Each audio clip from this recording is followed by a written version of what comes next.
اور آپ کا جو معاشرے کے اندر ایک سٹیٹس ہے، سٹیٹس کہہ لیں although it's a reductive term، آپ کا پورا تعارف آپ کا نمبر. سو انسان کو اس نمبر سے جوڑنے کے لیے یہ پوری کمپنی جستجو کر رہی ہے.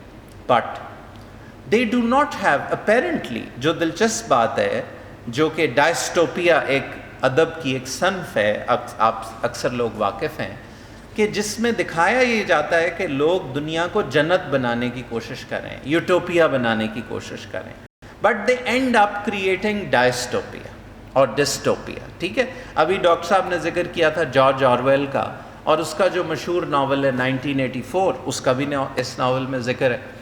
تو یہ جو جتنے بھی آپ ایسے نیریٹیوز پڑھیں گے یا ناولز پڑھیں گے، اس کی سب سے دلچسپ بات یہ ہے کہ جو کلیم کر رہے ہوتے ہیں لوگ، وہ یہ کلیم کرتے ہیں کہ ہم جنت بنائیں گے. They do not have evil intentions, but what they are doing, it eventually takes the society towards a sort of a dystopian situation. اب اس میں ہمیں دکھایا گیا، اب پیٹرک اوڈو کوئی منفی کردار نہیں ہے، وہ ایک مثبت آدمی ہے، اس کو ایک سینس آف پرپز ہے، سینس آف میننگ ہے کہ this is what we are doing, کہ ہم سچائی کے پردے چاک کریں گے. اور لوگوں کی ضرورت ہوتی ہے کہ جب وہ ایک دوسرے کو ملیں تو ان کو پتہ چلے کہ یہ شخص کون ہے، یہ 1 نمبر آدمی ہے یا یہ 2 نمبر آدمی ہے، یہ کس طرح کا ہے. ہم اس کو کوانٹیفائی کر دیں گے تاکہ کسی کو یہ الجھن اور پریشانی نہ ہو کہ کوئی وہ نمبر میں ریفلیکٹ ہو جائے گا کہ کسی کا کیا. اب 3036 نمبر ہے کسی کا، اب جیسے ایک جگہ لکھا ہوا ہے کہ جی امریکہ کا ایوریج نمبر، اور یہ فیوچر دکھایا جا رہا ہے. تو 2000 جو ہے وہ 20-30 سے آگے چلتے ہوئے 36 سے آگے چلتے ہوئے 71 تک کہانی جاتی ہے، اور یہ 71 میں بیٹھ کے ہمیں وہ کہانی سنا رہا ہے. تو اس کی زندگی کے کیا اہم واقعات ہوئے جو ناول میں ہمیں پتہ چل رہے ہیں. پھر ہم آگے چلتے ہیں جولیس کامن پہ، اور اس کے بعد پھر میں اس کو ختم کروں گا اور 1-2 ایکسرپٹس اس ناول کے وہ آپ کے سامنے میں رکھتا ہوں. تو اب اس میں پہلا ایک موقع آتا ہے جب پیٹرک اوڈو کو یہ ٹاسک دیا جاتا ہے کہ جب یہ ایکسپوز ہو جاتی ہے بات کہ جو نمبر کارپ ہے یہ فیس بک کا ڈیٹا چرا رہی ہے، تو فیس بک ان کو ہٹا دیتا ہے اپنے نیٹ ورک سے. تو اس میں یہ پلان کرتے ہیں کہ اب ہم نے کیا کرنا ہے. تو پوری پلاننگ وہ کرتا ہے، ایک رائٹ اپ لکھتا ہے جس کو یہ میڈیا پہ ڈالتے ہیں، اور اس کے نتیجے کے اندر وہ ایک کامیابی ملتی ہے، اور فیس بک دوبارہ ان سے مذاکرات کرتا ہے کہ بھئی تم ہمارے ساتھ رہو. پھر اگلا ایک اہم موقع ہے جب اس کو سری لنکا بلایا جاتا ہے، وہی سری لنکا جس کے آج کل ویڈیوز بڑی وائرل ہیں. تو یہ 2017 میں اس نے ناول لکھا ہے. اب 2017 میں لکھتے ہوئے یہ لکھ رہا ہے کہ کس طرح جب سری لنکا میں وہ انٹر ہو رہے ہیں، so since it's capitalism everywhere, so how those ministers were bribed, اور انیشلی جو لوگ خلاف تھے کہ نمبر کاپ یہاں نہ آئے، کس طرح سے اس ریزسٹنس کو ختم کیا گیا، اور نمبر کاپ نے اپنے پنجے سری لنکا میں گاڑ لیے. پھر ایشیا میں یہ نمبر کارپ پھیلی. پھر یہ ایشیا سے آگے چلتے ہوئے یہ انڈیا کی مارکیٹ میں انٹر ہوتے ہیں. لیکن بڑی انٹرسٹنگ بات ہے کہ انڈیا میں ان کو زبردست ریزسٹنس ملتی ہے، اور وہاں ایک انقلابی ایک جرنلسٹ ہے جس کا انہوں نے تعارف کروایا ہے کہ who is asking all the right questions. ٹھیک ہے، اور وہ جو جرنلسٹ ہے انڈین، وہ ایسے ایسے سوالات ان پہ اٹھاتی ہے کہ نمبر کارپ جو ہے وہ انڈیا میں اپنی جگہ بنانے میں ناکام ہو جاتی ہے. اور اب یہ سوچتے ہیں کہ اب ہم کیا کریں. تو پھر پیٹرک اوڈو ایک پلان کرتا ہے، یہ انڈیا میں ٹریول کرتا ہے، ایک ویب سیریز بناتا ہے، اور اس ویب سیریز کے ذریعے یہ پھر اس کا تعارف ایسا کراتے ہیں کہ بھئی نمبر کارپ جو ہے تو نمبر کا آ جانا معاشرے میں یہ تو ہمارے ان گنت مسائل کو حل کر دے گا اگر ہر انسان کا ایک نمبر ہو. تو اس طرح سے یہ آخر دکھایا کہ انڈیا میں بھی کامیاب ہو جاتے ہیں. پھر اگلے درجے میں اس کو واپس بلایا جاتا ہے. اب وہ موقع آتا ہے اس ناول میں جب پہلی دفعہ یہ ایک ان کو تحریر پڑھوائی جاتی ہے ملٹن کینز نیوز کے اندر، جو کمپنی یہ کہتی ہے کہ بھئی نمبر کارپ بہت سے گھناؤنے حربے استعمال کرتی ہے، اور جو کوئی بھی ان کے خلاف لکھتا ہے they make it a point کہ اس کی بات کو ویب سے غائب کرا دیا جائے، خلاف نہ کوئی بھی بات آئے. اور انہوں نے کرائسس مینجمنٹ کی ایک ٹیم بنائی ہوئی ہے جس کے ذریعے یہ لوگوں کو برائب بھی کرتے ہیں، لوگوں کو دھمکاتے بھی ہیں, ڈراتے بھی ہیں, اور کوئی بھی بات ان کی کمپنی کے خلاف آئے تو اس کو ویب سے ہٹا دیتے ہیں, پوری ویب سے اسکرب کر دیتے ہیں. یہ لفظ بھی استعمال ہوا ہے اس کے اندر, غائب کر دیتے ہیں. اب یہ ذہن میں رہے کہ نمبر کارپ ایک ایسی کمپنی ہے جو کہ فیس بک طرح کی کمپنیوں کو ریپرزینٹ کر رہی ہے اس ناول میں, آلدو ناول میں فیس بک اور ان کمپنیز کا بھی ذکر ہے. تو اب پہلی مرتبہ جب یہ وہ آرٹیکل پڑھتا ہے تو یہ اپنے کالیگ کو کہتا ہے کہ یار یہ دیکھو اس سارا فکشن لکھ دیا ہے انہوں نے, ہم کب ایسے کرتے ہیں. تو وہ جو اس کا کالیگ ہے, that colleague then tells him this is absolutely true what is written in this news article, and he is shocked because up until this point, at least that is what we as readers think, that he is unaware, اس کو نہیں پتا کہ یہ company یہ حربے بھی استعمال کرتی ہے. تو وہاں سے آگے چلتے ہیں تو اس کی ایک ڈسلوژنمنٹ ہوتی ہے, اور آگے چل کے اس کو اور بھی چیزوں کے بارے میں پتہ چلتا ہے کہ کس طریقے سے یہ کمپنی جو ہے وہ ایسی حرکتیں کرتی رہی ہے, ایسے کرائمز کرتی ہے کہ جس سے وہ جو ان کے خلاف کوئی بھی رائے ہو اس کو جو ہے وہ مٹا دیتے ہیں ویب سے. مثلا یہی کرائسس رسپانس ان کے اندر ایک ایسا ڈویژن ہے جو یہ کام کرتا ہے, اور to bribe, threaten, sue, hack or otherwise shut down any and all entire number information on the web. اچھا, those of you who have read that book by Shoshana Zuboff, The Age of Surveillance Capitalism, by the way, that book is not fiction. وہ ایک non fiction research oriented کتاب ہے جس کو اس صدی کی سب سے اہم کتاب کہا جاتا ہے. اس میں تفصیل سے اصل حقائق پروفیسر زوباف نے دیے ہیں, جس سے ہمیں پتہ چلتا ہے کہ کیسے یہی کمپنیز جو آج کل کام کر رہی ہیں یہ اسی طرح کے حربے استعمال کرتی ہیں کہ ان کے خلاف اگر کوئی رائے آ جائے تو اس کو یہ ہٹاتی ہیں وہاں سے جلد از جلد کہ وہ اثر جو ہے وہ نہ کر سکے. تو اس طرح سے آگے چلتے ہوئے اس کی ڈسلوژنمنٹ کی آگے کہانی چلتی ہے, اور اگلے ٹائم میں ہم دیکھتے ہیں کہ نمبر کاپ کے حوالے سے شعور پھیلنا شروع ہوتا ہے, ان کے خلاف کچھ اور خبریں آنا شروع ہوتی ہیں.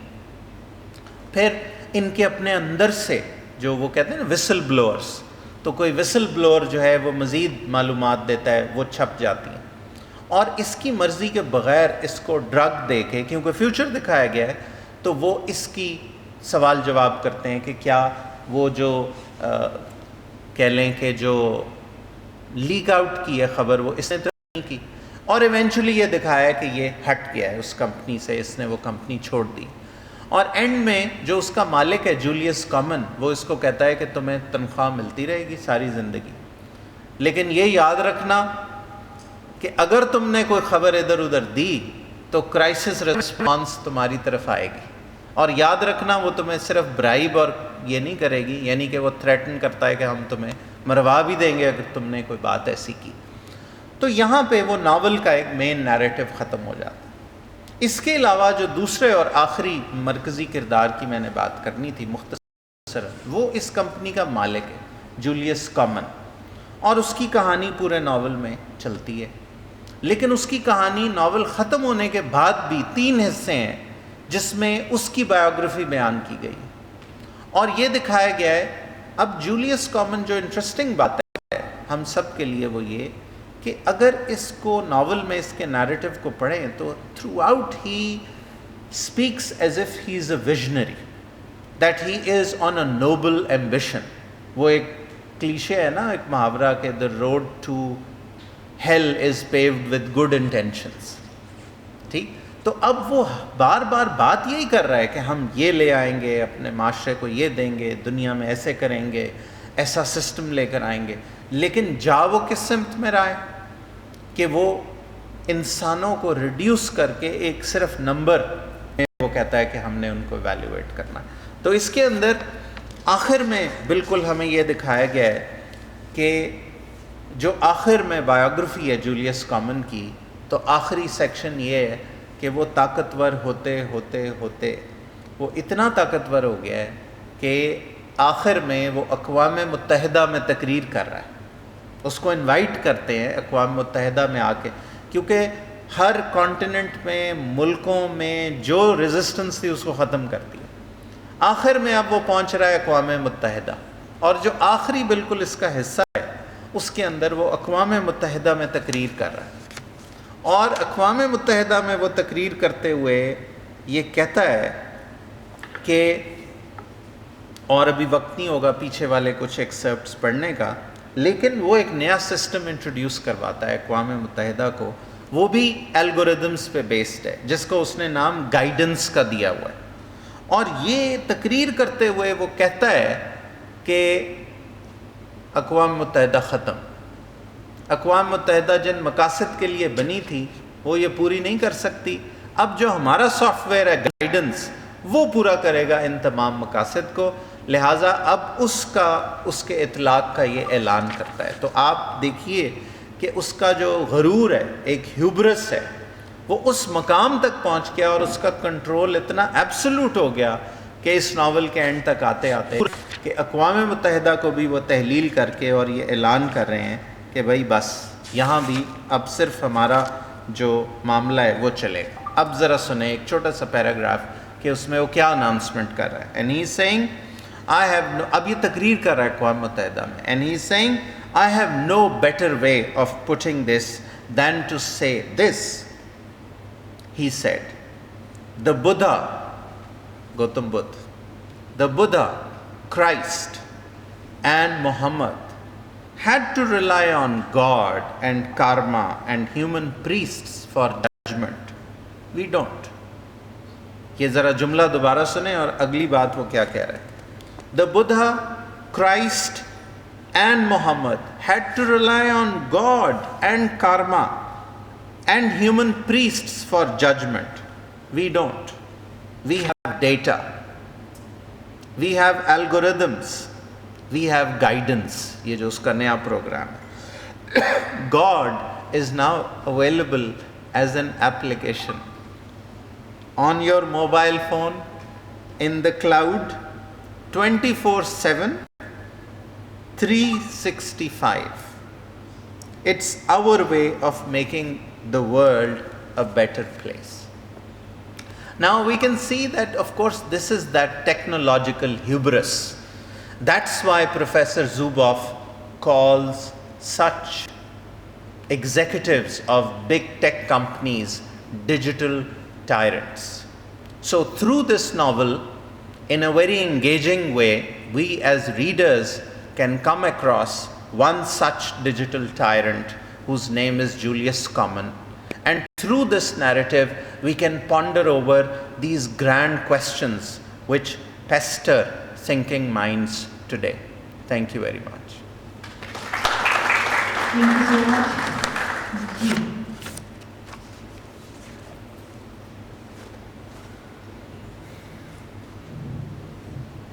Thank you so much, sir. یقیناً آپ نے جو نمبر گیمز اور اس اسٹرکچر کو بلڈ اپ کیا، اس وقت دنیا کی تمام تر ڈائریکشنز تو ڈیٹا سائنس پہ آ گئے، جس میں ہم ابھی ڈگریز سمیت یہ کہتے ہیں کہ ایک ہر شخص کو اپنا ڈیٹا مینٹین کرنے کے لیے ایک سائنٹسٹ کی ضرورت ہے کہ اس کی تمام تر ڈیٹا، اس کے تمام تر نمبرز کو وہ سیٹ کر سکے یا اس کو وہ مینٹین رکھ سکے. سوال صرف یہ تھا کہ یہ جو ڈیجیٹل ایج ہے، یہ جو ڈیجیٹل ایرا آ رہا ہے، یا اس میں جو ہم سروائیو کریں گے، اس میں بینگ اے ایجوکیٹر، ایجوکیشنسٹ یا اینی ایز اے ٹیچر ہم کیا رول پلے کریں گے کہ ہم اس کو کس طریقے سے، پہلے ریزسٹنس تو ایک یہ ہے کہ آپ اس کے اگینسٹ لکھ کے آواز اٹھائیں، سب کچھ کریں، لیکن ہمیشہ کے لیے ہم دیکھتے ہیں کہ سوسائٹی ہم سے اس کے متبادل نظام یا متبادل اسٹرکچر کی بھی بات کرتی ہے کہ اگر وہ نہیں تو آپ کیا. تو آپ I think that future of societies is created, a lot of it is created in a classroom, and we have access to the classrooms of this country. So since we are teachers, I think our primary duty is to, of course, spread this literacy. کہ ہم اس کو artificial intelligence کی literacy ابھی نہ ہونے کے برابر ہے. ہمارے ملک میں we do not have any official A I policy right now. کوئی بھی اگر بات کرتا ہے تو وہ بس اس کا آج ڈھول ہی پیٹتے ہیں. ہم پاکستان میں تو عموماً یہی حال ہے نا, کرٹیکل تھنکنگ نہیں ہے. تو اس لیے ہمیں ضرورت ہے کہ اس کی اویئرنیس دیں. اس کے اوپر جو لوگ کام کر رہے ہیں ہم ان کا کام پڑھ سکتے ہیں. مثلاً اے آئی ایتھکس کی فیلڈ میں جو کام ہو رہا ہے, ڈی کلونیل اے آئی میں لوگ لکھ رہے ہیں, ٹھیک ہے, وہ سرویلنس کیپٹلزم کو بتانے کی کوشش کر رہے ہیں کہ یہ غلامی کی نئی شکل ہے, سرمایہ داریت کی نئی شکل ہے. آج صبح میں اسی کو دیکھتے ہوئے اپنی یہ تھاٹس کو اسمبل کرتے ہوئے میں نے صبح چند جملے لکھے جس میں میں نے یہ بات مجھ پر آشکار ہوئی, کیونکہ پچھلے کئی دنوں سے میں سوچ رہا تھا کہ آج کل یہ جو پرانی کلونیل پاورز ہیں یہ اپنے کرائمز کیوں خود ہی بتا رہی ہیں لوگوں کو.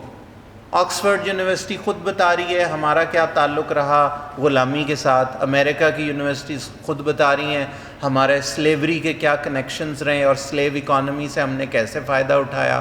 اچھا جناب, بی بی سی رپورٹنگ کر رہا ہے کہ جی فلانے کرائمز کیا ہم نے ماضی میں کیے تھے. تو مجھے یہ احساس ہوا کہ یہ جو پرانی ارسٹ وائل کلونیل پاورز ہیں یہ جب اپنے پرانے گڑے مردے دکھا رہی ہوتی ہے نا, تو اصل میں یہ ہمارے زمانے کے آپریشن کو چھپانے کے لیے ہوتا ہے, کیونکہ ہمارے زمانے کا آپریشن ایک نئی شکل کا ہوتا ہے. اب اس طرح کی فزیکل کالونائزیشن تو نہیں ہے, نیو کلونیلزم ہے, اور اگلی شکل اس کی ڈیجیٹل کلونیلزم ہے. اب کس طریقے سے ہمارا ایک ایک کلک, ایک ایک نظر جو ہم اپنے موبائل اسکرین پہ دیکھ رہے ہیں, کتنی دیر توقف کیا ہم نے ایک اسکرین کے اوپر, ایک پروڈکٹ کے اوپر, ٹھیک ہے, یہ ایک ایک بات مانیٹر ہو رہی ہے, سرویلنس میں ہم جی رہے ہیں, اور ہمارا جو بیہیویئر ہے وہ سرپلس ہے جس پہ وہ پرائس ٹیگ لگا رہے ہیں, اور اگلے درجے میں ان کی سیاسی قوت اتنی بن رہی ہے. میں تو سوچتا ہوں نا انفرادی نقطۂ نظر سے, صرف اپنے بارے میں کہ میرا ڈیٹا تو نہیں کوئی لیک ہو گیا, یا میرے فون کی تو کوئی ریکارڈنگ نہیں ہو رہی, جو کہ آج کل ہو رہی ہوتی ہے. لیکن آپ اجتماعی طور پہ دیکھیں کہ 20 کروڑ لوگوں کا جب ڈیٹا کوئی بیٹھا ہوا ایک شخص جو اس کمپنی کا مالک ہے یا اس کے شیئر ہولڈرز کا, امیجن کہ ٹویٹر کا سودا جو ابھی نہیں تکمیل پذیر ہوا, ایلان مسک کتنے پیسے پے کر رہا ہے, $44 بلین. وہ اس کے کیا اثاثہ جات ہیں ٹویٹر کے, صرف سافٹ ویئر ہے جس میں وہ ٹویٹس لوگ شیئر کر رہے ہیں, لیکن انفارمیشن ہے, انفارمیشن کیپٹلزم ہے, ٹھیک. اس سے وہ بیہیویئرز جج کر سکتا ہے پوری دنیا کے انسانوں کے جو ٹویٹر کے اوپر ہیں, اور بلینز آف انسان جو فیس بک پہ ہیں. کیمبرج انالیٹیکا نے یہی کیا تھا نا, جس کی بدولت وہ امریکہ کے الیکشنز کا نتیجہ بدلوا لیا انہوں نے, کہ ایک ایک فرد کے بارے میں اتنے ڈیٹا پوائنٹس ان کے پاس تھے, اس کی روشنی میں کیمپین ڈیزائن ہوئی اور ٹرمپ کو انہوں نے وہاں پہ جتوایا. تو اب خود پروفیسر زوباف جیسے لوگ جب یہ کہہ رہے ہیں کہ حکومت بھی نہیں, ایک ریاست بھی نہیں, چند افراد ہیں جن کے پاس یہ پورا ڈیٹا جمع ہے, اب وہ کیا سوچ رہے ہیں, وہ خدا بنے بیٹھے ہیں. وہ خود کہتے ہیں ہم نے انسانوں کو اس سمت میں ڈالنا ہے, اس سمت میں, اس کو آپ نے مزید جاننا ہو تو وہ جو میری ٹاک ہے the age of surveillance capitalism وہ آپ سنیے گا. تو اب یہ اویئرنیس دینا ہمارے ملک کے, پاکستان کے نوجوانوں کو, یہ اتنی بڑی اہم بات ہے کہ ہم یہ لٹریسی ان کو دیں. اے آئی کے کورسز تو سارے ڈیٹا سائنس میں پڑھائے جا رہے ہیں, آئی ٹی یونیورسٹی میں اور دیگر آئی ٹی کے پروگرامز میں, لیکن یہ والی بات وہ نہیں کریں گے. یہ ہمیں بطور ہیومنسٹ کے, بطور ایجوکیشنسٹ کے, بطور لٹریچر سے وابستگان کے, سوشل سائنس والوں کو ہمیں یہ کرٹیکل لٹریسی اپنے معاشرے میں لوگوں کو دینی ہے, تاکہ ہم غلامی کی نئی شکلوں سے اپنے معاشرے کو بچا سکیں. اور اس کا مطلب قطعاً یہ نہیں ہے جو ایک ٹرم استعمال ہوتی ہے کہ کوئی لڈائٹس ہم بن جائیں. وہ ایک شخص تھا نا اسی نام کا جو انڈسٹریل ریولوشن کے بڑا خلاف تھا کہ جی ہم چھوڑ دیں ساری باتیں. یہ مطلب نہیں ہے.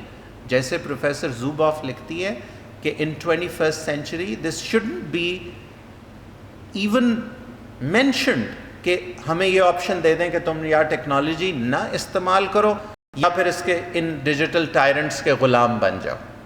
وہ کہتے ہیں بھائی یہ انسانی ہیریٹیج ہے, ہم نے استعمال کرنی ہے, لیکن اس کے منفی پہلوؤں کو ختم کرنے کی ضرورت ہے.